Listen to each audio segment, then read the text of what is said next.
Morning, everyone. I just want to publicly thank Supervisor Connolly for support of his Laura's Law yesterday on the news. Sheriff Honey, without Sheriff Honey and without Supervisor Ritter and Supervisor Lucerno, my son would still be in the middle of a psychosis in my house. 13 weeks ago, my son went into a critical psychosis, threatened to snap my neck. And his doctor called for Chico PD to come out to my home, and they did with behavioral health. Behavioral health thought that it was a 5150, but Chico PD did nothing. My son had 6 police interactions, which one was assault on somebody outside of my home. One was Christmas Eve when he went to the neighbor and told them that he owned the house and she needed to get the hell out of it. So we're talking about Laura's Law, and we're talking about something that the very first day that my son could have gotten help.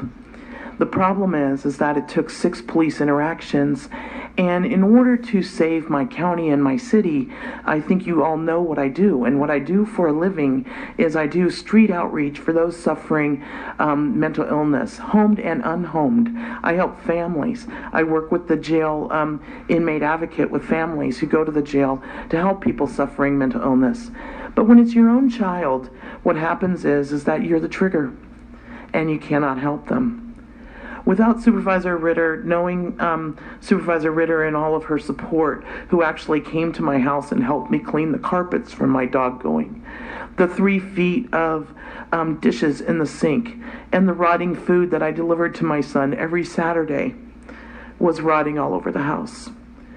When the police entered my house at one point, they should have saw that he was gravely disabled because this was happening. Right now, my son is refusing medications in Butte County Jail. He's been there for almost 2 weeks.